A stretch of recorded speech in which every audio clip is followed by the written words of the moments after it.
All right. Good morning, everybody. This is Nicole Whitlock with eCom Sellers.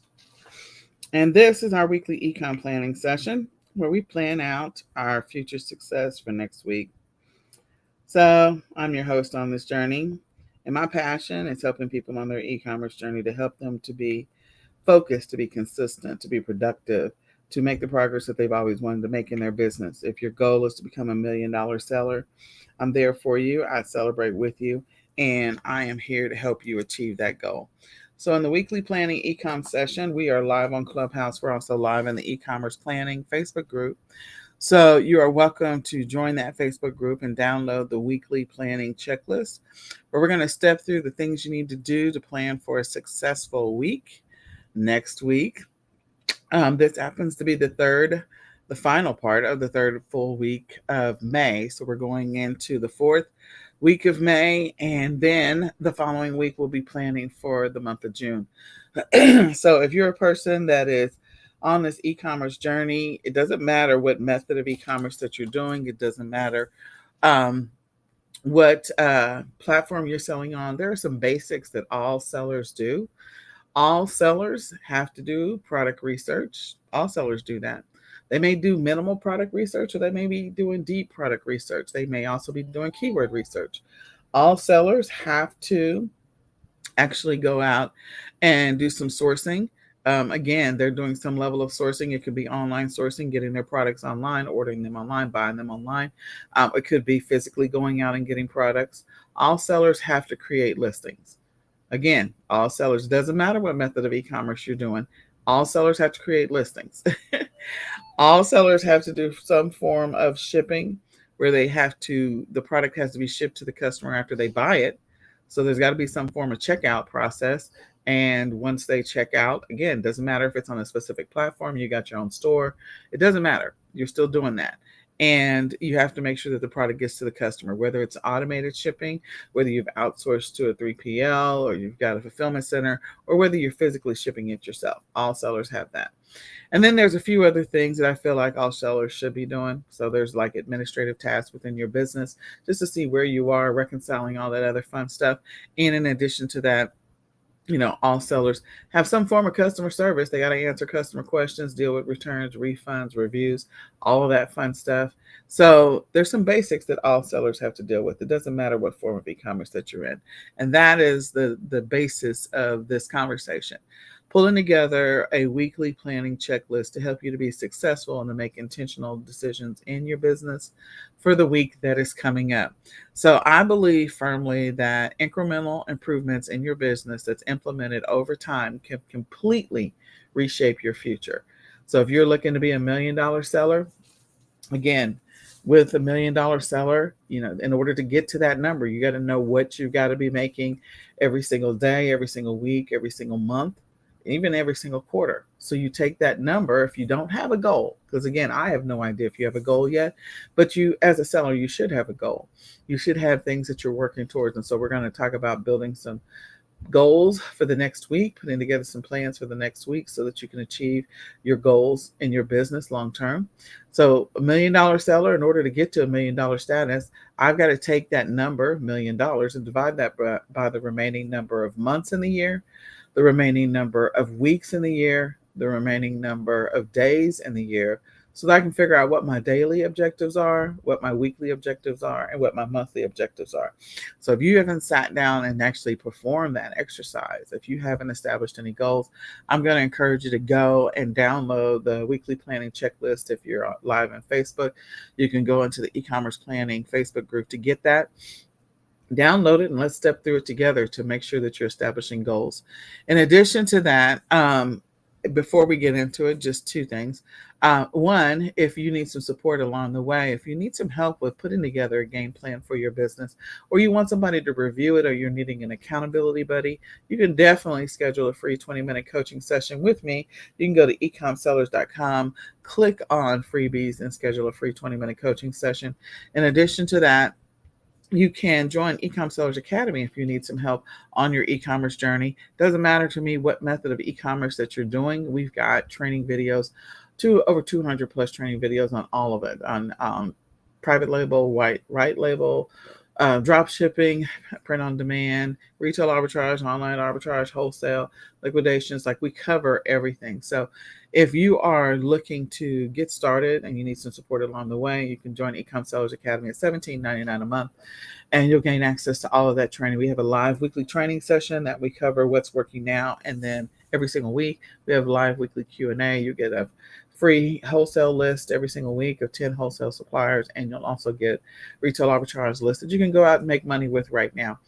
And then last but not least, if you have not already grabbed the eCom Planner, you can go to myecomplanner.com, download the digital version of the eCom Planner, or you can order the physical version to help you on your journey. So let's get into it. Let's work on the weekly plan for our business. We're going to start off with the document. It's a checklist. And in this checklist, there's a lot of stuff that it covers. And the reason that we have a weekly checklist is so that we have a guide on moving towards whatever our goal is for our business. So I'm going to start with goals today. We're actually going to go down to the goals section. I believe it is on page 6, maybe. So we're going to start on page 6 and come backwards. And the reason we're starting on page 6 is because on this journey in our business, we got to establish some goals anyway. So we're going to start with the basics. One of the first goals that more than likely we're going to be implementing in our business again is a mini habit or a mini goal. Mini habits or mini goals are little goals that you're going to establish so that you can at least, well, one, if you're trying to implement something that you're currently not doing, something that you should feel like you should be doing every single day in your business and you're really not doing it. So an example of that is maybe you're not creating listings every single day. Maybe that's something you have to be honest with yourself about. And depending on your model of your e-commerce business, it may make sense that if you want to reach that $1 million status, you got to create listings every day. But you're just randomly, haphazardly creating listings, haphazardly doing product research, haphazardly sourcing, whatever it happens to be. So in order to tighten that up and to work on building that habit into your life, building that goal, we can create a mini goal around that. A mini goal is something that is easily attainable and you can achieve it no matter what. An example might be that we're going to start off with just building the habit of being consistent around creating listings every single day. So we may have a simple mini goal that says, I'm going to create one listing every single day, and you do that for 2 weeks. It's not that we're not going to build up to the volume that we need to be creating in listings. What we're trying to do is just build the habit of starting to create listings every single day, no matter what. So if your goal is just to create one listing every single day, that's an easily attainable, easily doable goal. Now, that may depend on which platform, because some platforms, the listing requires a lot more detail, whereas other platforms, the listing may not require as much detail. So again, we're trying to establish the routine, the habit, the consistency around creating listings. If you're not doing that in your business, then that's an easy mini goal to shoot for. You can also establish, as you go through the process of establishing that goal, it's like one listing per day. You can also work towards, after you've accomplished that for 2 weeks, then move up to 3 listings per day, building up your volume, building up your endurance about listings. And you do that for 2 weeks. Then you move up to 5 listings per day. Again, now you've got the habit and you've got the routine around creating listings. And then going from 5, you can go to 7 and do that for 2 weeks. And then if your ultimate goal was to get to 10 listings every single day, again, depending on your e-commerce method, this may make sense, this may not make sense. But this is just an example. So if your ultimate goal is to get to 10, now you've done that incrementally over time. You started with 1, 3, 5, 7, and now you're at 10. Now the habit actually exists. It's in place, it's locked in, it's a routine, and you're used to creating listings every single day in your business. And you did that incrementally over time. Probably took you roughly about 2 months to get there, but you got there. And so that is one of an example of a mini habit or a mini goal. Another example in your personal life might be that maybe you're not going for walks like you should, or maybe you're not drinking enough water. Again, you can establish a simple mini goal, mini habit that's easily attainable, that you can increase over time, initially just building the habit or the routine of doing the activity. So an example of that might be, okay, I'm going to walk for 5 minutes, or maybe I'm walking for 10 minutes. That's easily attainable, something you can do. And then you build up to maybe 20 minutes, and then you build up to 30 minutes. And you do that incrementally over time for maybe 2 weeks till you get the habit, the routine, the consistency. So think about the many habits and many goals that you need to establish in your life and in your business. And we're going to make a note of those. So if you don't have a notebook, grab your notebook. And we're going to make a note of those so that we can come back and use that to establish some routines and some habits and some consistency in our business for next week. Okay. The next thing is to go through to talk about habit stacking. Habit stacking is really, for the simplest description of a habit stacking activity that you might perform in your business, is to think about routines. So there's a routine that you perform when creating listings. Okay. There's a routine that you go through. There's some things that you need, components that you need in order to create a listing. You need a title, you need a description, you need images, you probably need some keywords. You need to figure out what the price is going to be for the product. You got to figure out what the shipping is going to be. So you or your processing time, any of that. On most platforms, those are some basics that you need, regardless of what method of e-commerce, regardless of which platform. Those are some of the basics that you need in order to create a listing. So if you break down the routine of creating a listing, break it down to its simplest form. When you break it down to its simplest form, you can go through the process of kind of deconstructing creating a listing. So if, as part of creating a listing, that entire routine is very cumbersome for you, like you can't seem to get it together, it is really hard. It takes you an hour just to create one listing based on the platform. And it's like, this can't be the way it's always going to be. I can't do this. And then you decide at some point that you're going to quit because it's just too labor intensive. So let's go and look at your listing routine, because your listing routine might actually suck. Like, you might need to improve that. So we're going to dissect your entire listing routine and figure out where we have opportunities to improve it, streamline it, make it better. If you lay it out like on a table, hypothetically put it out on a table like an assembly line, and you have to put pieces together so you have a completed product at the end of the assembly line. So, some of the basics that you're going to need, maybe there are some activities you can be doing before you start listing that will make the actual listing activity go a little smoother. Some things you can do before. So some things that you might be able to do before you actually get into the listing, because when you sit in front of the computer, you just want to be able to list. That's all. You want to be able to type in, upload all of that stuff so that you can hit save at the end and the listing exists. So let's take all the stuff that has nothing to do with computer and figure out if we can improve that first. If you're a person that's doing retail arbitrage, you come in and your inventory is everywhere. You got bags of inventory that you have in the living room, and you got some in the den, and you got some in the garage, and you have some in your office. Okay, well, maybe your first part of this is, let's just fix that. Let's make sure that when we bring in inventory, it's all in one place. Put it in one place. Start with that. The next thing might be to actually clean up those products before you actually put them away. So maybe you go ahead and you take the stickers off of things. Maybe you go ahead and straighten things out. And maybe just before you pile them up in a one singular place where all listings, all products that you just acquired this week that need to have listings created, maybe what you do is you go ahead and you take the pictures. That is something that if you're in the middle of listing, you got to stop and take pictures. You got to stop and clean up the product, wipe it down, take the labels off, take the stickers off, like all of that. Even if you're doing thrifting, like I got to stop and do that. If I'm working with books, I got to stop. And so let's figure out where we have all these stops, and let's try to eliminate the stops so that way, when we actually do sit in front of the computer to start creating the listing, we can actually flow through that process much faster and much smoother.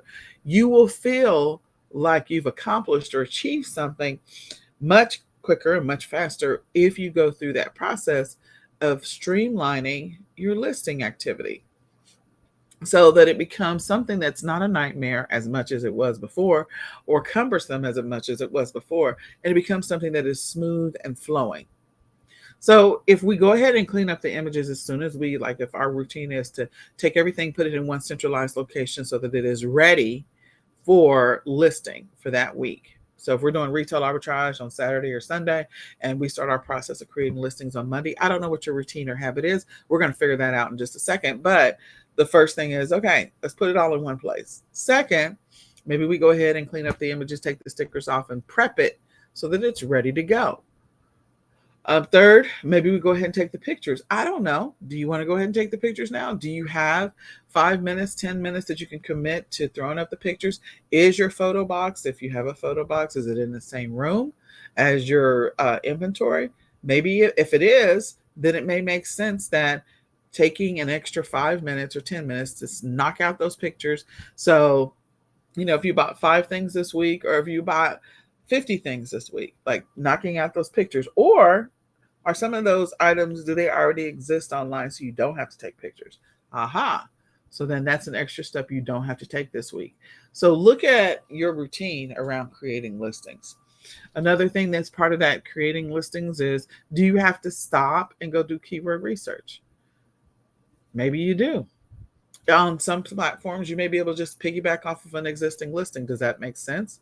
And then edit, or maybe you clone an existing listing, sell similar. If you're on eBay, you can literally go and sell similar, edit that listing, and be able to put the words in that make sense for your specific listings that is unique to you.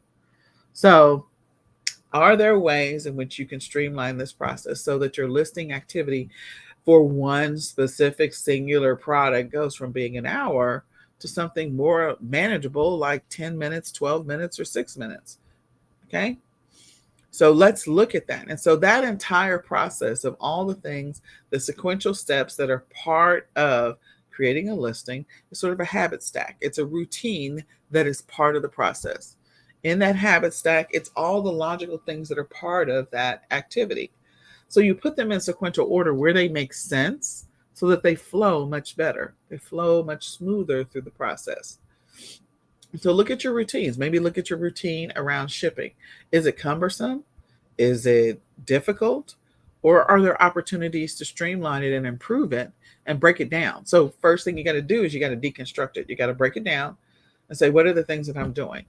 All right, is every step of this process difficult or hard? Are there opportunities to improve any step in this process? Make it easier, simplify it. If there are opportunities to streamline it, am I actually doing those things? Or do I need to stop this week and take a look at those things, improve them, so that way my shipping activity, my shipping routine goes from being whatever it is to something more simplified? So let's say you got a private label product that's coming in from China or wherever you're sourcing from, India, Mexico, whatever. And that particular product, when it comes in, you've got this process that maybe is taking you like 3 hours just to get that shipment broken down, repackaged, or put the stickers on it, and then put it back, reconstruct it back together so it can go out to maybe your fulfillment center. So if that process, you feel like this is really taking a long time, it's taking me 6 hours, 5 hours, whatever, and I don't feel like it should take this long, then let's look at your routine. Let's look at your process and see where there are opportunities to deconstruct it, improve it, simplify it, streamline it so they can go much faster. Some people I know, they get a shipment in, they've already gone through and created the listings. They already know what's supposed to be in the shipment. They go in and open, they randomly audit multiple boxes. And then after they randomly audit multiple boxes, they go just put the stickers on the outside of the box. They don't even take anything out. They don't do anything else with it.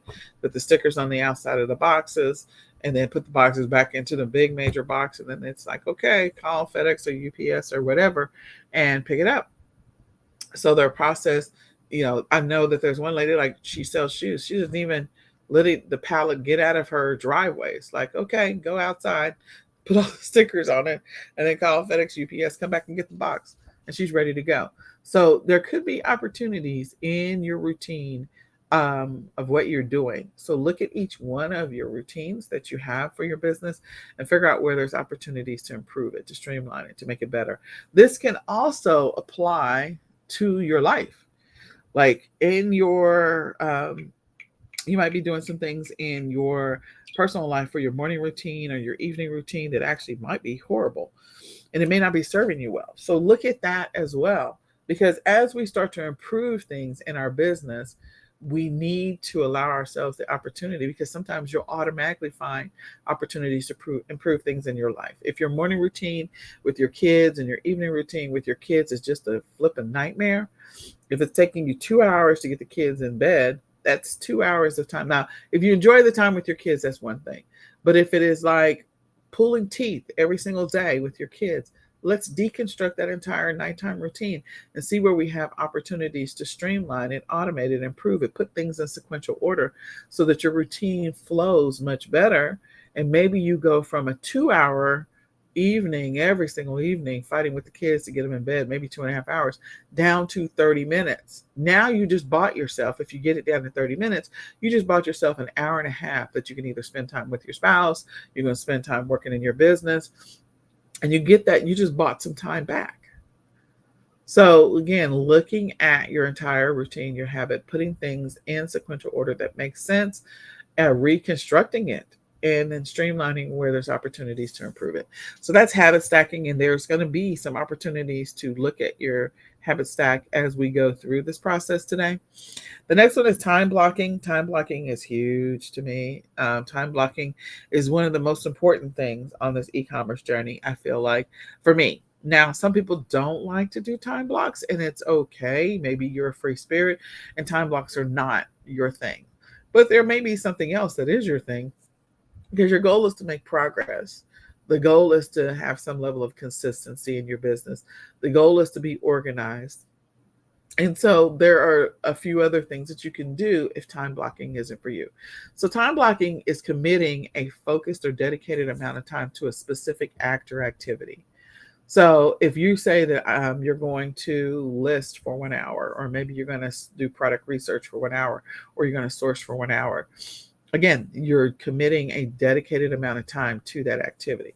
As part of time blocking, you're going to go through the process of, it's a dedicated amount of time where your focused energy is on that specific thing. And so in the middle of that time block, if it's an hour, you probably need some breaks. I would encourage you to take some breaks. So maybe you take a 5-minute break, grab your coffee, get some tea, whatever, go to the restroom, get up, move around, move your limbs, and then you can come back and do the next round of your process. So instead of having a true 1 hour, 1 hour dedicated to a specific task, it may end up being 50 minutes with 2 10-minute breaks. And that's okay. You're still focused on a specific activity. When you're working on a bunch of different things and you're trying to multitask, you never really make the kind of progress that you can if you use time blocking. Sorry about that.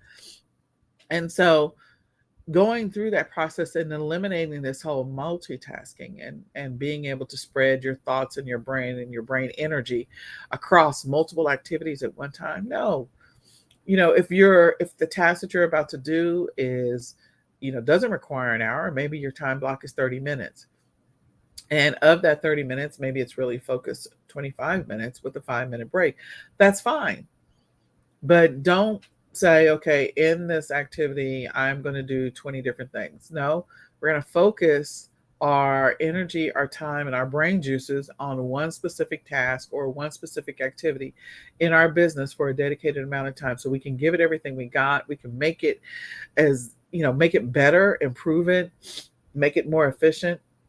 And then, over time, we may see that our processes, our productivity goes up exponentially because we have more focused time on a specific activity.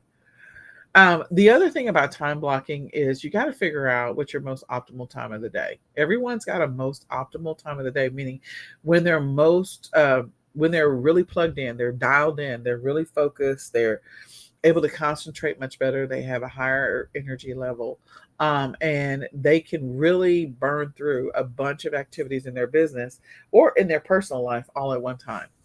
So figure out that dialed in time of your day. And if you don't know it, maybe spend this week observing what you perceive to be, that most dialed in time of the day. Everyone's got one where you feel like, oh my gosh, I got through like 20 tasks in like 4 hours. And if it's the morning time, that's great. That's when we want to we want to assign the tasks that we need to do in our business in that most optimal window. If it's the evening, that's fine too. Sometimes after people put their kids to bed or after they've kind of had dinner, had an opportunity to go run on the treadmill or whatever it happens to be, they're dialed in and they are ready to go. They get a second wind and they're ready to focus on their business or in their personal life, whatever it happens to be. So you'll find that most optimal time of the day for you. And then once you do, where you're most productive, you're most focused, and that's when you're going to assign tasks that are in your business that only you can do, tasks that a VA can't do, and tasks that, or that you don't want a VA to do. Like these are tasks that produce you 80% of your revenue. So those are tasks that you probably want to do yourself. So figure out that most optimal time of the day, and you're going to put your activities, you're going to assign your activities that you do in your business in that window, the things that are going to move the needle the most in your business. Sometimes when we try to work on things in our least optimal time of the day, so let's say the morning is yours, because the morning is mine. That's when I actually get a lot more things done. And if I were to try to create listings in the evening, it will probably take me 3 times the amount of time, or at least double the amount of time to create a listing than if I do it first thing in the morning when I'm fresh, I've gotten up, had your coffee, go for a walk, whatever it happens to be, and then you're ready to sit down and burn through a bunch of stuff.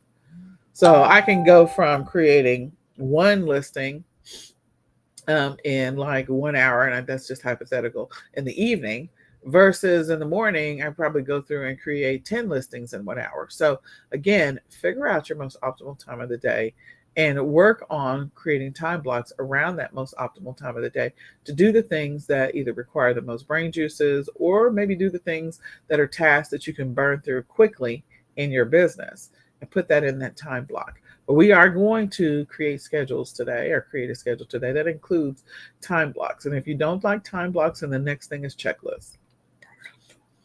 For some people, they don't like time blocks.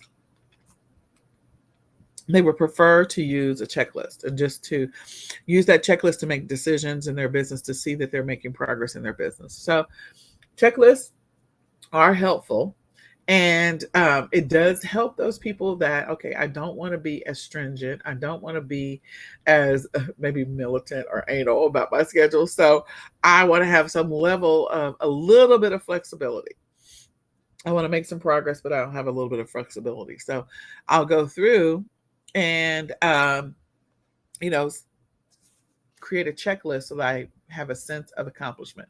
I'm able to get through some stuff, and it also helps you to sustain momentum in your business. So with your checklist, the one thing that I would encourage you to do as we go on this journey is think about, maybe you have a checklist for the morning, the afternoon, or the evening. That is one way to create checklists, things that you need to get done in your life and in your business, because we're not creating this schedule in a vacuum. We are going to incorporate aspects of our life as part of this, but we're going to have dedicated time that we work in our business.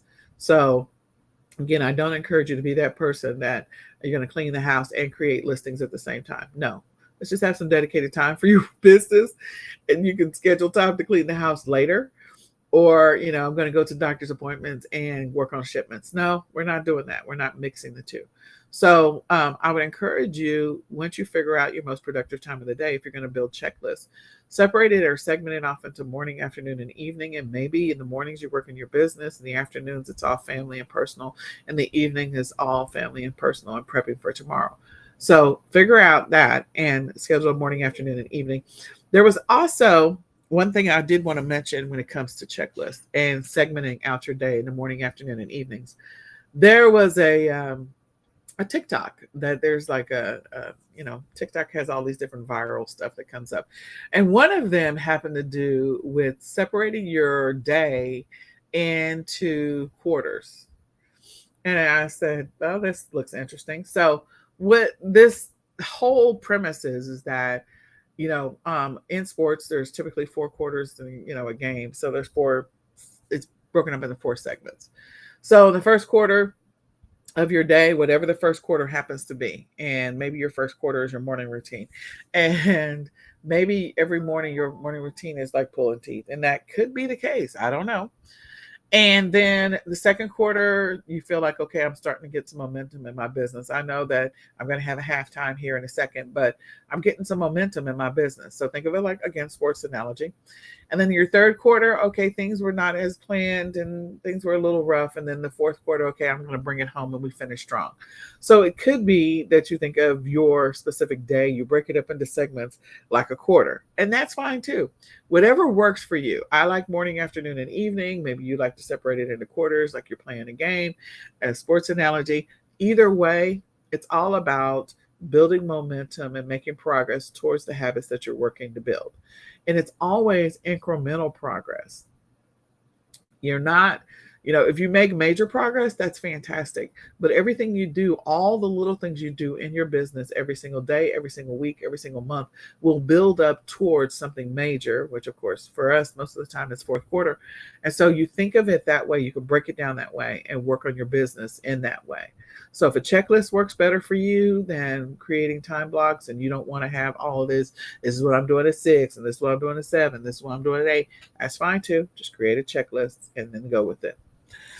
Last but not least on the goals, and there's a bunch of goal stuff. Like if you download this document, page 6 is not where it ends. It actually goes out to like page 12 or something, and there's a whole bunch of different goals methods. But I'm giving you some of the major ones, the top 5 that we're going to use today, and then you can incorporate any of the others as you want to read the document and say, okay, you know what? For this particular activity in my business, I'm going to use this goal method. For this specific activity in my life, I'm going to use this goal method. For this specific activity in your life, I'm going to use this. Because you can use different goal methods depending on what it is to make progress in your business and in your life. So the last one is creating SMART goals. SMART goals are goals that are specific, measurable, achievable, or attainable, depending on how you look at it. Relevant and realistic, again, depending on how you look at it. Timely or time bound. So something that is specific, measurable, achievable, relevant, time bound. Well, let's go back to the $1 million seller goal. Maybe that's your ultimate goal, to be a $1 million seller. There's a lot of habits and routines that $1 million sellers have in their life. And one of them is they definitely create schedules. They may not be 100% militant about their schedule and ardent about it, but they do have them. They have a routine and they have a schedule that they follow. They didn't become a $1 million seller by accident. Now, I will say there's a handful of people that I know that are $1 million sellers and they just did it by accident. But the thing that they did, it won't say it was 100% by accident, but it feels like it when I have conversations with them sometimes. And what they did do is they were consistent. If nothing else, they were consistent, aggressively consistent in their business. And so they got to that $1 million seller status by that. Now, are they as organized as they would like to be? Nope, maybe not. And we have conversations about that. Are they as structured as they'd like to be? Nope, maybe not. Like they get to that $1 million seller and they realize, oh, there's some things I probably should have been doing in my business. But the point is, they are terribly consistent no matter what. And so if you want to be a $1 million seller, you got to think or do activities that $1 million sellers do in order to get to that goal. They do, some of them do some really deep research and others do shallow research, but they just pass through a boatload of volume. So again, it depends on your e-commerce method as to what makes sense. And do they have opportunities to improve what they do right now? Absolutely. And I would tell you, the ones that I've talked to, they're like, yeah, I agree that I could get better at some of this stuff.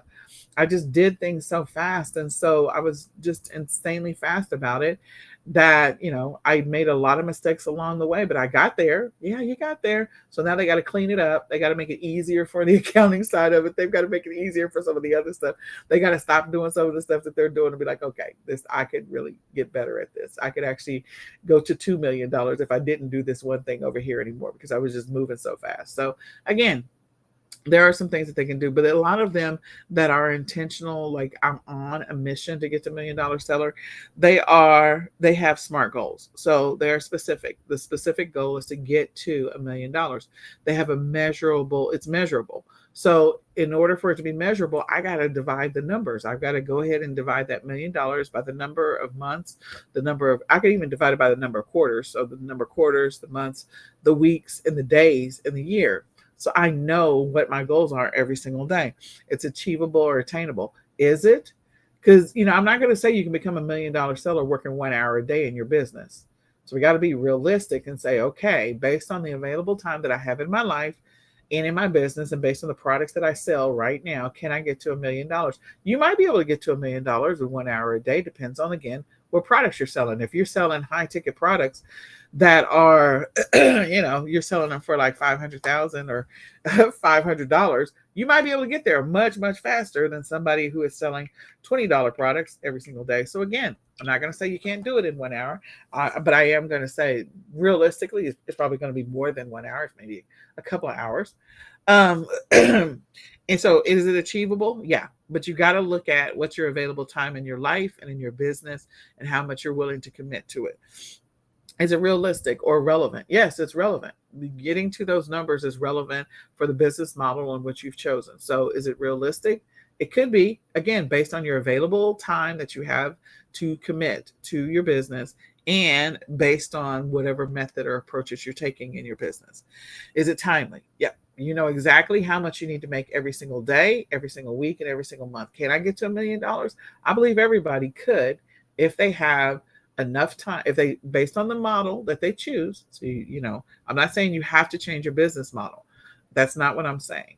Every model has a threshold. So if you're selling $20 products or $30 products or $40 products, that means you're going to increase your volume to get to $1 million. And you got to be terribly consistent about that. If you're selling high ticket products, you got to make sure that they're high ticket products that are definitely in demand. So the low ticket products definitely have to be in demand as well, but high ticket products got to be in demand. And you got to have an audience for that. So you got to target that audience. So it's going to require you maybe a little bit more of an investment. So you can get there, but you got to establish some goals in order to achieve that. So establishing SMART goals will help you along the way. So those are the 5 that we're going to focus on today, and you're going to use them in planning your weekly planning session. So I hope that, again, if you haven't had a chance to download the weekly planning checklist, now we're going to actually step through the weekly planning checklist. So let me go ahead and reset the room. We are live on Clubhouse. We're also live in the e-commerce planning Facebook group. My name is Nicole Whitlock, and my passion is helping people along their e-commerce journey to help them to be more focused, to be more consistent, to make intentional decisions in their business, and to be a little more organized. So if that's you, I am here for you. You can schedule a free 20-minute coaching session if you need some support, some help. If you need somebody to look at your schedule to help you streamline or improve your schedule, you can schedule that by going to ecomsellers.com, clicking on freebies and scheduling a free 20-minute coaching session there. You can also join eCom Sellers Academy if you feel like you need some support on your e-commerce journey. You can go to ecomsellersacademy.com and join for $17.99 a month. If you sign up for the lifetime, you'll get a free e-com planner. So that's always a perk. But if you sign for the lifetime, you don't have to pay anymore. Like, you just pay one time and then that's it. With the weekly planning, with the eCom Sellers Academy, you'll get retail arbitrage and online arbitrage leads every single week. You'll get a wholesale list every single week. You get live weekly training every single week to talk about what is working now. And you also get a live Q&A and access to our training library of over 200 training videos. And then last but not least, with the eCom Planner, it was created for sellers by sellers. It is the ultimate e-commerce planner. You can go to myecomplanner.com, grab it right now. You can get the digital version or the physical versions of the planner and use that to help you reach your goals in your business. So we're going to go back up to the top of our weekly checklist. And we're going to start at the beginning. Now that we kind of have an idea about the goals, now let's go put it to use. So in the weekly planning session, what we're going to do is the first thing on this journey, if you haven't already done so, is we're going to create a weekly template. The weekly template is going to be sort of our guide so that we can create our weekly actual. So the weekly template is just like, okay, this is the framework for all the work that we're going to be doing, or all the goals that we're going to be establishing, or routines or habits or activity that we're going to be doing in our business this week. To start this weekly template, if you've never built one before, is you can build it inside of your eCom planner, or you can grab, if you have a Google account, a Gmail account, you can click on the Rubik's Cube if you have a Gmail account. And the Rubik's Cube is the 9 dots that are in a square next to your initials in the upper right-hand corner. And so you can click on those 9 dots. And once you click on those 9 dots, choose Drive. So we're going to go to the Google Drive and create a Google spreadsheet. So you click on Drive once you click on the Rubik's Cube. And then from Drive, you're going to, on the left-hand side of the screen, you're going to see a plus sign. where you can create something new. And once you click on the plus sign, you're going to choose spreadsheet. And now a spreadsheet is like an Excel spreadsheet. The thing I love about Google is you can access this from anywhere. I love it so much. So if you really want to have that laptop lifestyle, you can. You can do everything from your Google Drive. You can do everything from your phone. And so that's the great thing about Google. So once you go and you click on the plus sign for the spreadsheet, now you've got a blank canvas to start with, and we're going to start doing a brain dump. Okay, so what are we brain dumping into this spreadsheet? Now, I would encourage you to have 2 folder tabs. The first folder tab, so you're going to go all the way down to the bottom of the spreadsheet. At the bottom of the spreadsheet, there's a little plus. And so, and at the bottom of the spreadsheet, you've got folders tab or sheet 1 and sheet 2 if you click on the plus. Sheet 1 is where we're going to put all of our brain dump information that we're starting right now. We're going to create 3 columns.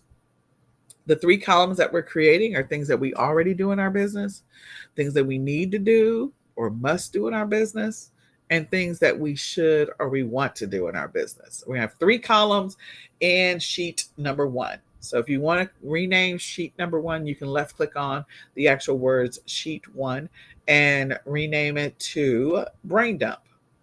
Sheet 2 is going to be weekly template. So we're going to build our weekly template in sheet 2. We will get into what sheet 2 can look like. It can actually be morning, afternoon, and evening columns, or it can actually be time blocks that we actually build in there, but maybe Monday, Tuesday, Wednesday, Thursday, Friday columns that we have going across. So let's start with this brain dump. The reason we start with things that we already do in our business is because we're not trying to go against the grain. For some people, when you are building a new habit or a new routine in your life, your body, your brain, your subconscious mind wants to fight it. I mean, think about it. At the beginning of every year, people establish New Year's resolutions. And then how often do those people sustain or keep those New Year's resolutions? How quickly do they fall off the wagon? They fall off the wagon because this is a new routine or habit that they're trying to establish, and their subconscious mind is like, there's always a reason why I can't do something. There's a reason why I can't go to the gym today. The kids are sick. Well, today my leg hurts from yesterday's workout, so I'm just going to rest. So I'm not going to go to the gym again. Well, I got to go in extra early to work today, so I'm not going to go to the gym again. And so before you know it, that routine that they started at the beginning of the year is no more. And then next year they'll establish a New Year's resolution. You know, the fitness industry loves New Year's. They love New Year's and they love the spring because beginning of New Year's, they get all these memberships. People join all these memberships. The gyms are full. And the people that are regulars are like, yeah, the gym is only going to be full for about a good 2 to 4 weeks. And then afterwards, all the other people are going to fall off and they're not going to be coming to the gym anymore. And so they've made all this money at the beginning of the year. So it's like Q4 for them. Number 2, right before spring break or right after spring, right around spring break, people are going, oh my gosh, summer's coming and I got to be swimsuit ready. So then they start on that exercise routine again so that they are swimsuit ready for the summer. And so they get started going again with their fitness and their activities, and they buy home gym equipment and they do all this other stuff. So again, there's 2 spikes in selling fitness equipment. And those are the 2 biggest spikes. Like you can go and do the research yourself. You can go look at Google Trends. You can go and look at the data. But those are the 2 big spikes. And so, you know, if you're a person that's selling fitness equipment, I just gave you those 2 things. You can use that to make a boatload of money. But the point is, there's a reason why those are the big windows in order to make that money. And it's because the people, they're trying to start a new routine and they haven't been able to establish a new routine yet. So they haven't set themselves up for success. So they're going to fall off the wagon. And those people that are in the industry know that people are going to fall off the wagon.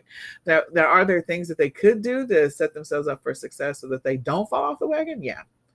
But our goal for you on this e-commerce journey is for you not to fall off the wagon when it comes to establishing new goals. So let's start with the things that you already do in your business so that you're not going against the grain and it's not hard to keep up the habit. So if you are already in your e-commerce business, if you're already going out to source every single Saturday, put that down. Okay. Depending on retail arbitrage, online arbitrage, or if you're going out to do product research, you're physically going out every single week, and it's something you're already doing, put that down. We're not going to go against the grain on that. If it's something that's already serving you well, let's keep it. The other thing is, I do want you to think about the things that you already do in your life, in your personal life. Because another thing that happens on this e-commerce journey is people can't figure out how to manage running an e-commerce business and their life. Like, it's too hard. I always have to take the kids to the football game or the soccer game, or we got tennis practice, or we got to do golf, or they've got a speech, or whatever it happens to be. And there's always these reasons why they can't run their e-commerce business and it doesn't work. It's not successful, blah, blah, blah. So I'm just going to tell you right now, I've heard them all. And I've experienced everything when it comes to e-commerce. I started on my e-commerce journey in 2014. I have 2 special needs kids. I had to take them to speech, occupational therapy, and ABA therapy 6 times a week. We went to speech twice a week, occupational therapy twice a week, and we went to ABA therapy twice a week as part of this journey. In addition to working a full-time job, in addition to being a single mom, I did all of that in my life and in my business. And I was able to still make money because I got extremely organized in my daily routine. Let me just say, I didn't start off this way. It was out of necessity because there was no way I was going to be able to keep up the schedule of taking my kids to speech, OT, ABA, and be able to run an e-commerce business and work a full-time job all at the same time. It was extremely stressful. It was extremely exhausting. And I had to break it down because I'm a nerd by nature. And I was like, I got to reverse engineer this. Where do I have opportunities to streamline this and simplify it to make my life a little bit better? So on my schedule of things that I was already doing, I was already going to speech, OT, and ABA. So I had to figure out, and also I was already working a full-time job. And so I had to figure out how to run my e-commerce business around the things that I was already doing. These were things I couldn't change. I couldn't change my work schedule. I didn't have a choice. I couldn't change when speech and OT was available because I didn't have a choice. It was close and it was within driving distance. And so I was like, okay, how do I use this to my advantage? So I would write in mind speech, OT, ABA, and I would write down my full-time job because these are things I don't change. I can't change. So how do I work an e-commerce business around that? So we're going to talk about that in just a second. But again, think about your life and what are the things you're already doing. If you're already going to Bible study, like I take my son Tony to Bible study every Wednesday, that is something we already do. If you already go to church on Sundays, that's something you already do. If you already, like maybe one of the things you do every single morning is you go out and you check for customer questions regarding products. If that's something you already do, if you do that every single day and it's a routine at 9 o'clock in the morning, then write it down. It's something you already do. Then the next one is things that you feel like you need to be doing in your business or you must be doing in your business, but maybe you're not. So this is where I go back to those $1 million sellers that I've talked to. And some of the things that they don't do is some of the administrative stuff, like they avoid that like the plague. So again, something they really need to be doing, but they're not doing. They're literally fumbling through their business. And so then they come up on 1 year and then they have all of these issues at the end of the year dealing with their taxes and accounting and blah, blah, blah, whatever else. They don't know what they sold when. They're not keeping their receipts really good. They're not, they don't know where all their invoices are, blah, blah, blah. So if there's something you need to be doing in your business that you're not doing, put that in the need column.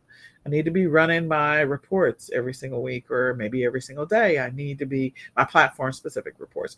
I need to be reconciling my bank account at least once a month. Like these are things that you should be doing. You need to be doing in your business that are really going to help you make better decisions going forward in your business.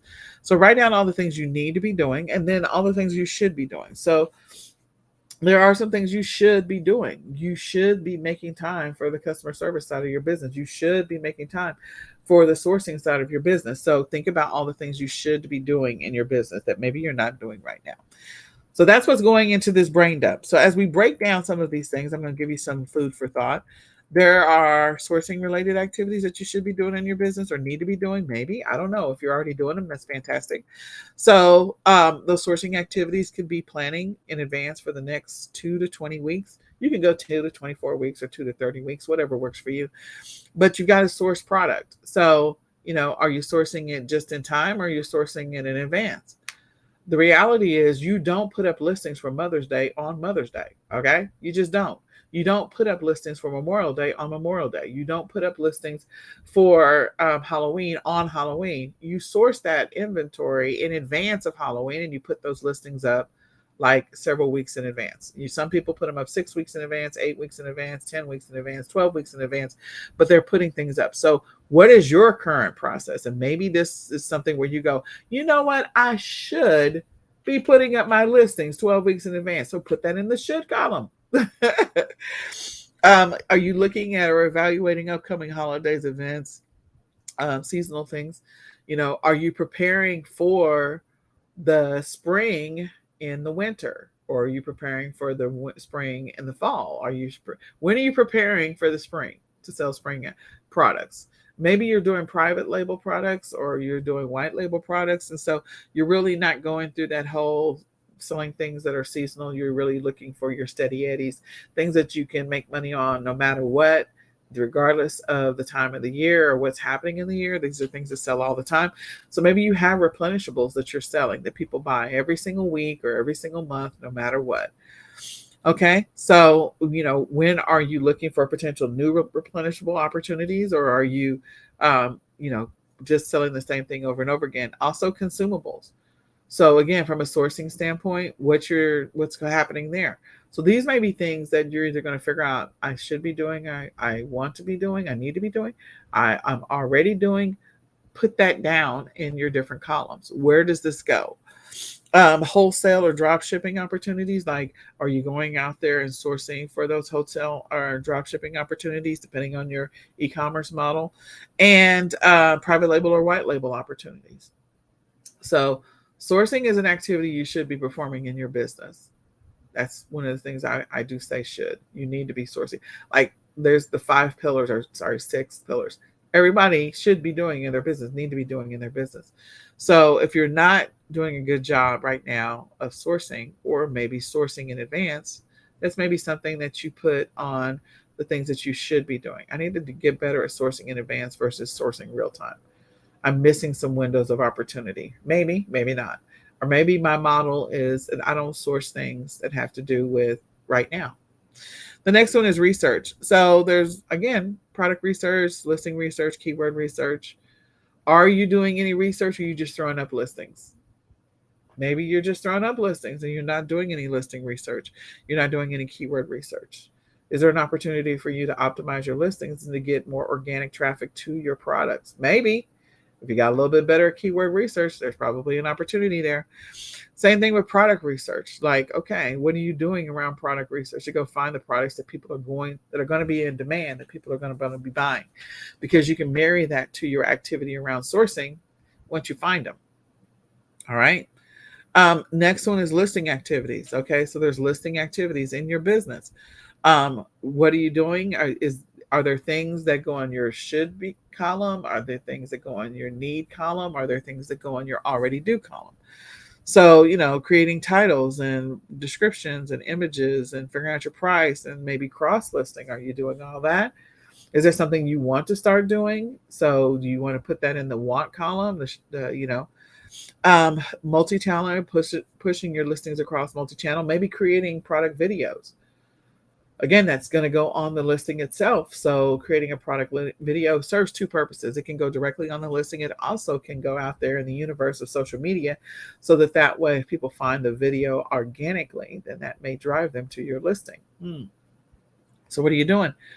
So think about those things. And again, this is not 1000% an inclusive list, but these are things to think about on this e-commerce journey of building your weekly plan and your checklist.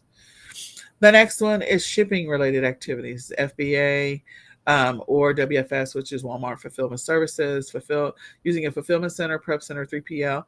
Are you doing seller fulfilled or fulfilled by merchant? Or are you going through and auditing your shipments to confirm that they've been shipped, and auditing to, look at your shipments and, okay, do I have a tracking number for everything? Or are you relying on a VA for that? Or are you just assuming stuff is going out? So if you're doing drop shipping and just assuming everything is going out, and then you start getting a whole bunch of refund requests, you're going to be surprised and caught off guard when that happens. So, what are the things, again, that you should be doing? you need to be doing, or you're already doing your business around shipping activities. All right, administrative tasks. This list is long and it's not 100% inclusive, but it is something to think about. So, you've got your platform reports. Are you running those? Not running them? Are you filing your taxes? Do you have a tax process? Do you have a way for your accountant to get in and look at your data? Are you reconciling your bank account? Are you reconciling your accounts themselves? Are you building a budget every single month? Are you balancing your budget every single month? Are you tracking your expenses and your receipts? I don't know. Are you going through and auditing or checking your inventory? Are you checking for expiration dates if you sell products that have expiration dates on them? Are you doing an inventory audit?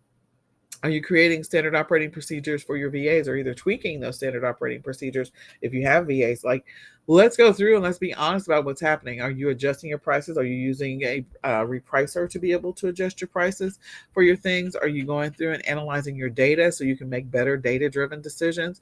Or are you not even doing that? You're just like, oh, I don't even look at the data. I just go out there, I go by my gut, and I find products to sell, and I just do them in mass volume, and I'm consistent about that. That's how some of these millionaires got there. But again, what would happen if they slowed down for 5 minutes or 10 minutes and actually analyzed the data and made better data-driven decisions? They could go from $1 million seller to a $5 million seller, or $3 million, whatever, if they got better at some of the things that maybe they're not doing right now. Same thing with reviewing your stats, looking at the statistical data, so that you can make better data-driven decisions. I worked with someone once that didn't even know what reports were available to them in their back office. They're like, I run these 2 reports and that's all I run. And I'm like, did you know that there's more reports available to you? I don't look at those reports. Okay, well, is there potentially an opportunity for you to look at those reports? Because there might be some data on there that helps you to make better decisions. So anyway, going through that process of looking at the administrative tasks that you do and don't do in your business. So again, separate these out into the administrative tasks. Which ones of those administrative tasks are you already doing? Be honest, that you need to be doing and that you should or want to be doing. Okay. Next one is customer service, handling customer questions, returns, refunds, reviews. Again, are you doing anything around that? Or are you just ignoring it until it becomes a problem? Like, okay, I got 101 star reviews on this particular product. I guess I better do something about that. Should you wait that long? Or is there an opportunity for you to make a better decision around the products that you're sourcing before you buy them, so that way you don't have to deal with the reviews? So again, I mean, you do have to deal with the reviews, but again, you don't have all these 1-star reviews. And then educational activities. I think, as far as I'm concerned, I feel like this is one of the most ignored areas. Because if you get better at the educational part of your business, like if you focus on or commit time to, whether it's 1 hour or 2 hours a week, if you commit 1 hour to getting better at something incrementally over time in your business, you're going to have a phenomenal Q4. So think about that. Like, really think about, what are the things that I need to do better, that I need to understand better, that I need to learn or develop? What are those things? So maybe you need to get better at creating listings, doing keyword research. What if you spent the entire month of January and February, every single weekend, 1 hour learning how to get better at keyword research? So 1 hour in January, that's 4 hours total in the month, maybe 5, depending on how the weeks fall. Then in the month of February, 1 hour on keyword research and getting better at keyword research in February. At the end of 2 months, you will have invested a total of 8 hours or 9 hours into your e-commerce business on getting better at keyword research. What does that do to your listings? What does that do to your sales? Would you be surprised to see the fact that you're starting to get more sales than you did historically last year on the same time for the same products? What changed? You got better at keyword research, which means your products were found more organically. And so now you're getting more sales just because you made that intentional decision to focus for 2 months on keyword research. What does that do to your Q4 as you continue to get better at it? So if you invest 1 hour on keyword research every single week, and then you apply what you learned that week in the entire week. You spread it out as you're creating listings all week long. You incorporate that keyword research thing that you learned into your listings for week 1. Then you do your keyword research studying on week 2, and then you apply it all of week 2. And then you again go through the exercise on week 3, and then you apply it all of week 3. Incrementally over time, you're going, oh my gosh, like my sales have tripled for the same time last year. What is different? What has changed? I got better at keyword research. I made an intentional decision to focus 100% on keyword research. Same thing with, think about it. Sourcing. Maybe you suck right now at sourcing. You're finding all these cheap products and they've all got these horrible ratings, but you're not been paying attention to that. So now you're starting to pay attention to that. So now you're incrementally getting better at keyword research.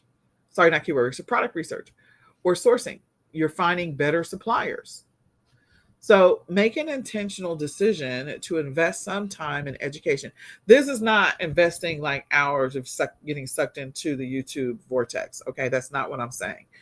I'm saying on your journey to becoming that $1 million seller, make a decision that this month is what I'm going to focus my time and energy on. What happens if you focus your time and energy 1 hour per week, every single week, on getting better at creating Facebook ads? Okay. Now we know that Facebook ads and their algorithms, there's some things that change, but there are some things that don't change. Okay. What about you do the same thing with Instagram ads? So let's say you spend the month of January on Facebook ads and you apply what you learned throughout the week, everything that you learned on that weekend, you apply it throughout the next week. Then in February, you do the same thing with Instagram ads. And so you learn to get better at Instagram ads. And then in March, you get better at Google ads. And then in April, you get better at YouTube ads. So you spent the entire first quarter and the first month of the second quarter at getting better at ads. What's going to happen to the rest of your year? What's going to happen to May, June, July, August, September, October, November? You're literally going to create better ads, which are going to help you to get more sales, to get your products are going to be found much better. You're going to get better at targeting your audience and retargeting your audience, and you're going to get more sales. So I think, people don't value, when I'm working with people and I'm coaching people, they don't value that educational block in their scheduling for their week. Figure out one thing you need to get better at and focus on it for 1 month and see how it changes your business over time. And you're just going to focus on it for 1 hour. We're not talking about spending 9 hours on one thing. Maybe you bought some kind of training from someone and you've never even touched it. You haven't even cracked it open. And this could be your opportunity to go back and listen to that training once a week, dedicated time listening to that training, and then implementing what you learned Monday, Tuesday, Wednesday, Thursday, Friday, Saturday. So I'm going to continue to harp on this. I harp on it every single time we do the weekly planning session. And I just feel like that's an opportunity for those people that are thinking about their business and they're like, I'm not really good at this thing here and I need to get better at it. There's probably things that you're doing or not doing in your business you could get better at if you just commit the time to learning about it. And we're not talking about spending 90 hours learning it. I'm just talking about 1 hour a week. Focus for 1 hour, set a time block. It could be 2 hours if you got the time. And just focus on that one thing. Don't try to learn a whole bunch of stuff. Just learn one thing and then get better at that one thing. All right. Then the next activity is your marketing or traffic activity. So some of you have money to invest in marketing for your e-commerce business, and some of you don't. You don't have any money that you can commit to your e-commerce business. So you got to get better at that organic searches. You got to get better at having your products be found organically. Okay. That's just part of it. There are some other things that you can be doing. So maybe right now in your business, you're not running your listings through Ping Farm or Pingler or tools like that. Maybe you could. That'll get you more traffic. But the thing you need to get better at is to get better at the creating the titles and the descriptions and the keywords, so that way when you run them through Ping Farm, you get a better result on the back end. Is this something a VA could do for you? Absolutely. So think about that. Then the next one is social sharing or sharing, creating stuff on blogs or sharing it out to social media. If you've got a business page on Facebook, or you've got one on Instagram, or you've got a business page anywhere else where you can list your products, maybe you create a Facebook shops or Instagram shops. I don't know. Depends on your model, depends on what you're selling, depends on, how you want to run your business. But the point is, social sharing can help you get more traffic to your listings. And maybe you're not doing that right now. So maybe it goes into the want to start doing or should start doing. So you got these columns. You got to figure out which column it goes in. Paid ads and paid campaigns. Again, maybe you're not doing paid ads and paid campaigns. You don't have the money. So maybe one of the things that you got to get better at first is the administrative side, so you can have a budget. And then once you get better at the administrative side, then now we can go over to the marketing and ad side of the business. And now we have money to invest in ads. Okay. So all of these sort of tie into each other, and most people don't think about that. We've got email marketing and video marketing, optimizing your listing, working with influencers, doing promotions, ads, coupon sales. All of these are opportunities for you in your e-commerce business. So are you doing these things? Are you not doing them? Do they make sense based on your e-commerce model, or do they not make sense? Do they make sense based on the platform? You have to decide. I have absolutely no idea. So these are things that you're going to have to do that level of research to figure that out. So as we look at this, your list of things that you're already doing in your business, the things that you need to do in your business, and the things that you want to do in your business, that list is going to start growing and it's going to start getting bigger. And you're going to think about that. Don't forget, as you go through this checklist, again, you can download it from the e-commerce planning Facebook group, that you go through and incorporate all the other stuff that you're doing in your life. Like if you got soccer practice every single week, write it down. It's part of your life. You're already doing it. If you've got Bible study, write it down. If you're going to the gym every morning, write it down. The stuff you're already doing. So make sure you incorporate all the stuff that you're already doing.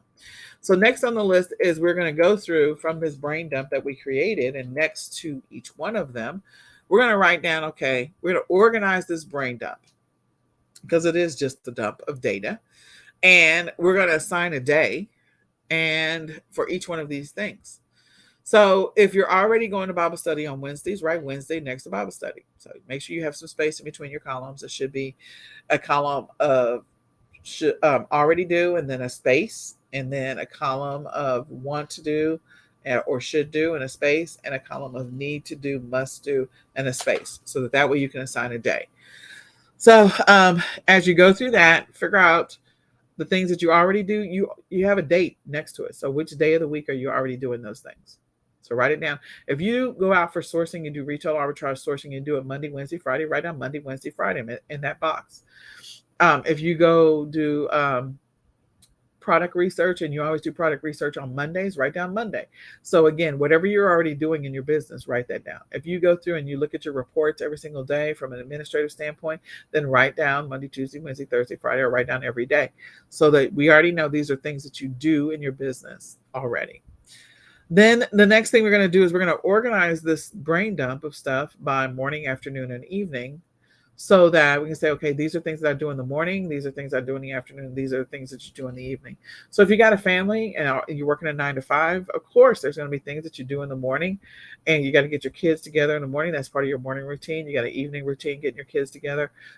You've got a job that you got to deal with, and then you got to figure out how to work your e-commerce business in the middle of all this. If you don't have a 9 to 5, you got something else that you do. Like for me, I'm also the vice president of a nonprofit, so I got 90,000 things that I'm juggling that we have to work on, things that are coming up or things that we have to prepare that will be coming up, and we got to go deal with that. In addition to running my e-commerce business, in addition to dealing with stuff for my kids, because I have 2 special needs kids. So my schedule is like, woo, it's a lot of stuff. So write down the things from a routine standpoint that you feel like are morning, afternoon, and evening. Or if you're a time block driven person, if you say, I do this every single day at 9 o'clock in the morning, then put a time next to it. Okay.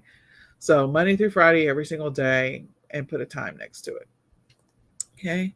So now we are starting to organize this entire schedule, this entire brain dump. We've done the brain dump. That's step 1 of the process. After we did the brain dump, we made sure we had some columns next to each one of them, open spaces. And we have, next to those open spaces, we've written down the days in which we could be doing these things, or the days in which we already do these things. And we're writing down the time, or whether it's a morning, afternoon, and evening task.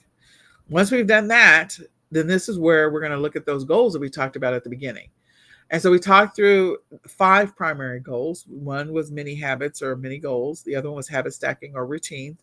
The next one was time blocks. The other one was checklist or to-do list. And the last one was SMART goals. Each one of the things that you do, they were probably going to fall in one of 5 of those categories. There could be others that they could fall into, but each one of them are going to fall in one of those categories. So if there are goals that you need to establish, then they're probably under your need column or they're under your want column, and it's okay. This is where we're going to look at that specific goal and figure out how we can implement that specific goal, or maybe re-engineer it, rethink it. Because again, if you're haphazardly running your business, the goal is to get more organized over time.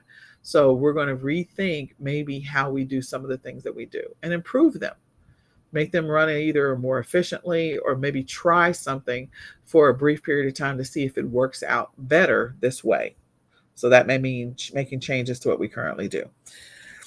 Then the next thing that we're going to do is we're going to take all the information that we've established. Now we've got sort of a template that we've built, and we're going to transfer all that information over to tab 2 or sheet 2 that we've renamed weekly template, and we're going to plug it all in.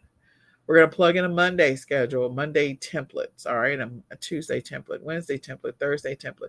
We're going to find a space for everything that we said that we need to be doing, should be doing, want to be doing. And again, we're not just accounting for things in our business, we're also accounting for the things in our personal life. Once we have done that, so if I were to take this spreadsheet, and I'm opening up a spreadsheet. So I had a Google sheet that I already had. At the bottom, we see sheet 1 and sheet 2. If I click on the plus, so now I have, I clicked on too many pluses. But anyway, so I'm going to go ahead and delete this other one. So as I go through this process, I have stuff that I already do. Then I made 2 spaces. These are things that I need to be doing in my business. And I go 2 spaces, and these are things that I want to do in my business. And then as I go through this process, I write down the day and I write down the time next to those. Day and time. Again, that could be morning, afternoon, and evening. Day and time. So going through that process, I think my son Tony is downstairs, so I'm going to have to deal with that in just a second. But anyway, so again, start doing that brain dump. And as you organize it, now we're going to go over to our weekly planning template. So as I go through my weekly planning template, hold on just one second. Oh my gosh.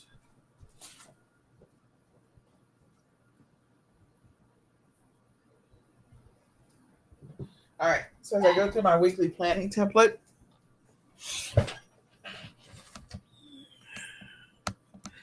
I can get this thing to rename,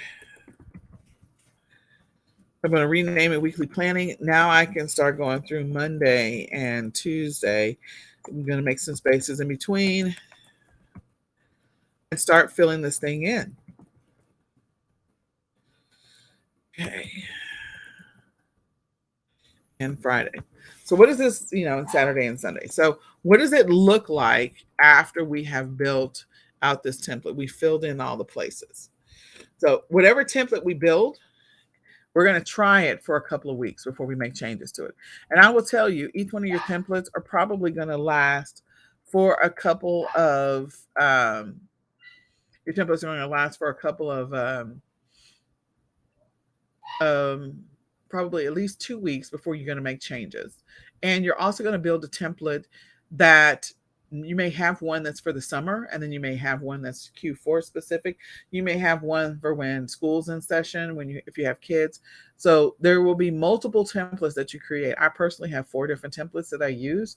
So I rotate between those templates. I have one that's for mornings. I have one that's for I have one for when school starts, one for summer, and one for when we have track when school's in session. And then I have one for Q4. So I have 4 different templates that I use.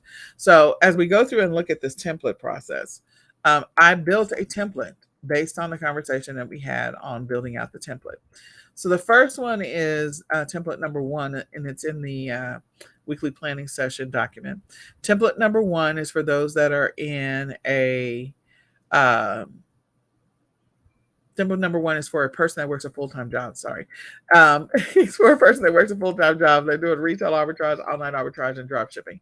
Template number 2 is an example of a person that's a stay-at-home mom that's doing retail arbitrage, online arbitrage, print on demand, and drop shipping. So in template number 1, this person is working a 9 to 5. So they're not available to work in their business at all Monday, Tuesday, Wednesday, Thursday, Friday from 9 in the morning until 12 o'clock or from 2 o'clock until 6 o'clock. They're 5 o'clock. They're not able to work in their business at all because they're working a 9 to 5. But they do have pockets. And that's what I mentioned before when I was going through and doing all this therapy with my kids. Like I had what I refer to as pockets of time when my kids were in speech therapy and occupational therapy, I would work in my business. I would, in one setting, I would do product research, and then I would go to the next therapy center when they came out. So I had 45 minutes every time they did therapy. So I would sit in the car, I'd bring my laptop, and I would work in the car to do product research, or I would do sourcing, I would buy products, or I would create listings, and I would do it in the car while they were in therapy, where I had these pockets of time, these little windows of time. That's something that maybe you do have pockets that you don't realize that you're not potentially utilizing. That's going to help you if you work a full-time job and you just don't have the time to commit to your e-commerce business. So in this example, this person has pockets on their lunchtime. We're not saying take your entire lunch. Maybe you take 30 minutes of your lunchtime, and in their 30 minutes of their lunchtime in this example, and you can go and download this document in the e-commerce planning Facebook group, they are doing product research or listing research on their lunch hour. They're also doing some level of sourcing during that pocket of time during their lunch hour. So they're actually engaging in some level of activity in their e-commerce business during those windows. In the morning, they're not doing anything pertaining to their e-commerce business at all because they got to get up, they got to get the kids out the door, so they may be getting up, getting some coffee, doing some meditation, doing some level of exercise, and then they got to get the kids out the door if their school's in session. If school's not in session, they got to get them off to daycare or wherever they got to go next. They may be spending that 5 minutes or 15 minutes in the morning to kind of plan out their day, and hopefully they've done it the night before. Then they also have the opportunity in this example of this schedule. They're planning to get ready for work. They've got to go to work. They got to do work. So these are opportunities to for this person to work in their business. They've got that one window and lunchtime that they're going to spend 30 minutes. But then once work is over, in the evening, what they're doing on their way home is they are going through the process of, in the evening on their drive home, they might be going out to do some sourcing if they're doing retail arbitrage on their way home. It's in their drive path. They may be going to drop off shipments on their way home. When they get home, they may be doing some business research. On Wednesdays, they're going out to Bible study, so they're not doing anything in their business. But again, they're looking for opportunities to work in their business. So they might be sourcing on Mondays and Fridays on their way home, and they may be dropping off shipments on Tuesdays and Thursdays. So again, finding those pockets to be able to work in their business. They have times they have time dedicated to having dinner with their kids, helping the kids with homework if homework is applicable. So if school's going to be out, homework, that's a window in which they could use that time for something else now. So they could literally work in their e-commerce business more during that window. They also have their kids' bedtime routine, getting the kids down and getting them in the bed. So now they're going to create listings in the evening after the kids are asleep. So maybe now they can use, if this summertime, they can use that homework window and use that to create listings before the kids go to bed. They're also checking to deal with customer service inquiries, questions, things like that. So all of this is, again, part of the process of helping them to be more productive in their business. They're taking advantage of Saturday and Sunday on their e-commerce business because of the fact that they work Monday through Friday. So on Saturday and Sunday, they have time allotted to go out and do product research. They have time allotted to create shipments to send into Amazon FBA or to their fulfillment center or to WFS, whatever it happens to be. So they've got dedicated time for that. They also have made time to do their administrative tasks in their business, and they've also made time to block off that time to engage in an educational activity to help improve their business. So this schedule, again, is a hypothetical schedule. It's not my schedule, but you can go and look at it inside the e-commerce planning Facebook group. Then you've got a stay-at-home mom. That stay-at-home mom is engaging in activities as well. So she is working her e-commerce business when the kids are off to school. Again, we're about to be out of school, so I got to build a new example. But she's engaging in activities in her business, 9 o'clock in the morning until roughly about 2 o'clock in the afternoon. She is working 100% in her business Monday through Friday. And so she's got time blocks allotted for business research. That could be listing research, product research, keyword research. She's got time blocks for sourcing, so she can go out and do sourcing, or she's going to be sourcing at home. Sorry, sourcing online. She's got time allotted to create listings. She's got time allotted to make sure she handles shipments or gets shipments off, or maybe she's doing some merchant fulfillment. Again, her model may vary because she's got some drop shipping aspects of her business. She's got maybe some merchant fulfilled aspects of her business, and she's probably sending stuff into a fulfillment center. And then, in addition to this, she's also made time to deal with marketing in her business and deal with her administrative tasks in her business along with education. And she's doing that Monday through Friday. On Saturday, she's spending a little bit of time on sourcing for her with her kids, or maybe by herself, and sending shipments off. So she's spending some time on Saturday on that. And then Sunday, she has all family time. It's all dedicated to family time. So again, this is just a hypothetical schedule. She's working roughly about 30 to 35 hours a week in her business, and she's more than likely $1 million seller. Just depends on what she's selling, what she's doing, what her model is. But these are all example schedules that I've kind of built, and you can download them. So I'll have to build one for the summer now, so that way we can see example number 4, number 5. So once you've built your template, now we're the last part of this, and we're on the tail end of this journey, is to actually build the actual schedule. So I'm going to reset the room one more time, and then we're going to close this out. So my name is Nicole Whitlock. I'm with eCom Sellers. My passion is helping people on their e-commerce journey to be more organized, to be focused, to be consistent in their e-commerce business. If that is you and you need some help or support along the way, then you're more than welcome to schedule a 20-minute coaching session with me. I love to sit down and help you get your business organized and structured so that you can make the progress in your business that you need to. You can schedule a free 20-minute coaching session by going to ecomsellers.com, clicking on freebies, and scheduling a 20-minute session. In addition to that, I encourage you to join eCom Sellers Academy. It's $17.99 a month, or you can sign up for the lifetime and get a free eCom planner.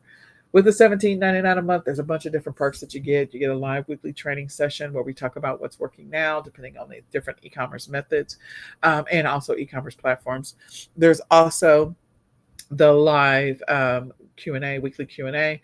You get 10 retail arbitrage leads that you can use to make money right now. You also get 10 wholesale supplier lists so that you can go ahead and decide whether or not you're going to use that to start establishing wholesale accounts. In addition to that, you gain access to the membership site where you have access to over 200 training videos. So you can use all of that to your advantage to learn how to do whatever e-commerce method that you want, because we cover them all. In addition to that, you can grab the eCom planner if you don't have an e-commerce planner. You can go to myecomplanner.com, grab the My eCom planner. It was created for sellers by sellers, and it is the ultimate e-commerce planner where you can track all the stuff that I talked about. You can build your goals and your plans for the month, for the week, for the year, for the day. You can build all of that in there and help you along your e-commerce journey. You can also create your actual schedule inside of the eCom planner. So you can get the digital version or the physical version, either one. So as we go through the final step of this journey in the weekly planning session, because we've covered a lot, I know we've been here for at least an hour and 23 minutes.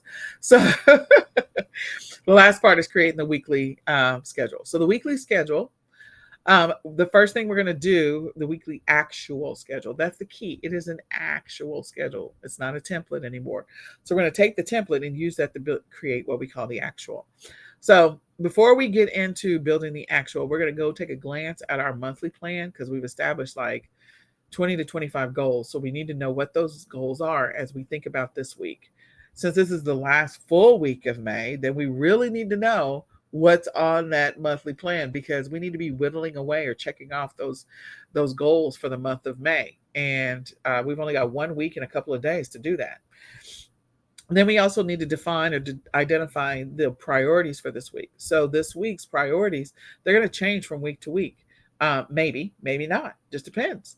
So what are the main things or the most important things that need to happen in your business? And also, what are the most important things that need to happen in your life?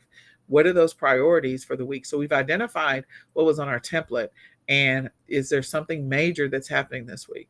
Like, okay, the kids might be out of school, or kids might be getting out of school, or maybe you've got teacher appreciation, or maybe you've got you got to order your inventory for back to school because you haven't ordered it yet, or maybe you want to order your inventory for Labor Day, or elections, whatever it happens to be.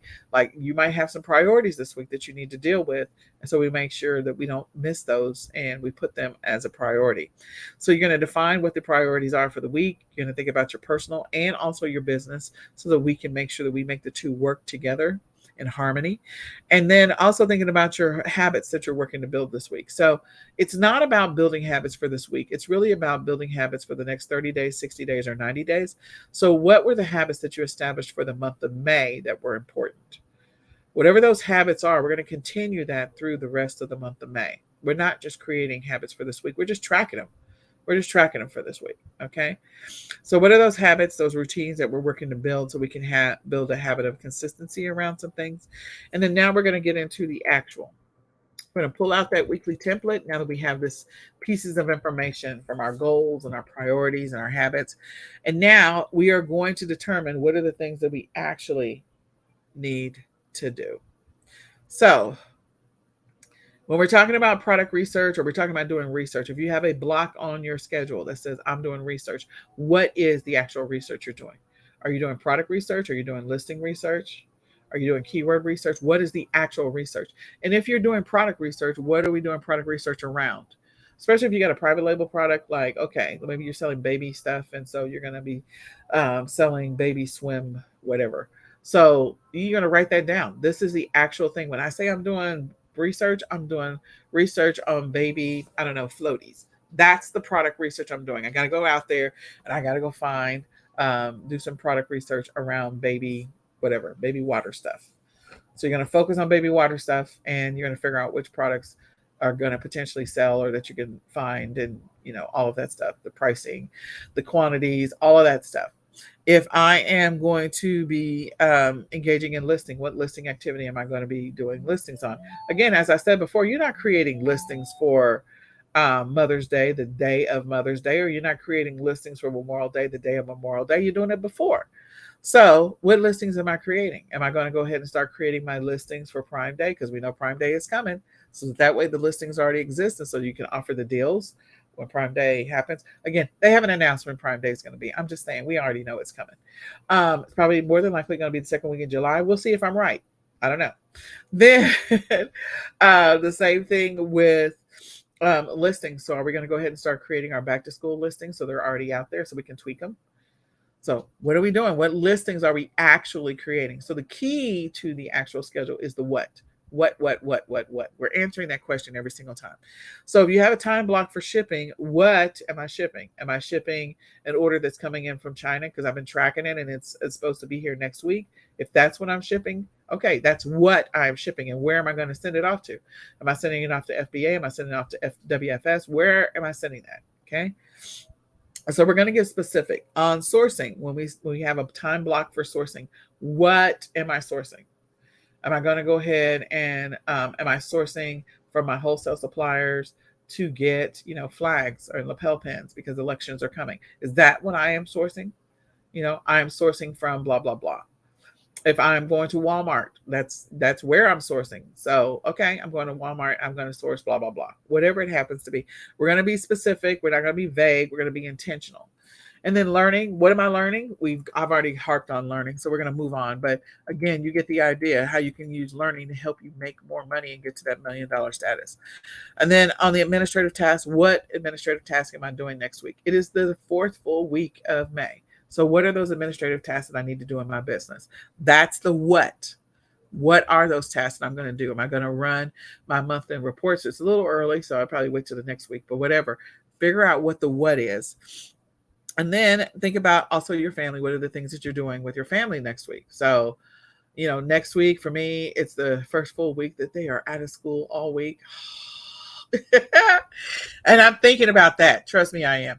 And so I have to keep in mind all the things that I've already put in place. So I got to go through and put the what are they doing next week? But what are all the things that it comes to your personal life, financial, fitness, whatever? And then last but not least, what's on your online calendar? We look at the online calendar in the daily planning sessions. So go look at the online calendar and make sure that you know all the things that are coming up next week. Dentist appointments, doctor's appointments, got to go change the tires, blah, blah, blah, get an oil change, whatever it happens to be. The insurance guys coming to look at the roof, like all the stuff that's on your online personal calendar and your online work calendar, what's coming up. And that's what you're going to use to build your actual schedule. You're going to build the actual schedule to put the details behind every single one of these time blocks so that you know exactly what you're focused on, what you're committed to, and you're making intentional decisions and taking intentional actions in your business every single day. Okay. So I hope that this is helpful. This took me about an hour and a half. I was not planning on going an hour and a half. I had a little bit of a distraction there in the last 20 minutes, but in any case, I hope this is helpful to you and your e-commerce journey. I hope that you actually go back, listen to it, and take action in your business to help you make those intentional decisions. So again, my name is Nicole Whitlock. This is the weekly e-com planning session. We are live on Clubhouse. We're also live in the e-commerce planning Facebook group.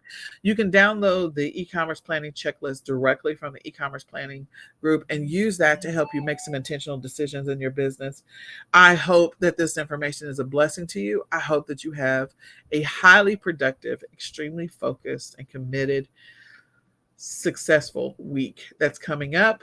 And I hope that you'll join us for the daily ecom planning sessions that we do. They're not as long as this, trust me. They're Monday through Friday at 7 a.m. And then we also have that's the weekly planning sessions. And then the monthly planning session is coming up next Sunday. Not this Sunday, the 22nd, but the 29th.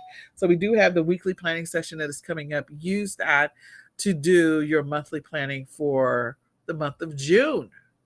Yeah, I know. We got to start planning for the month of June. So with that being said, you all go out and crush it today. Have an extremely successful, highly productive day. And we're going to say goodbye for now. Bye, y'all.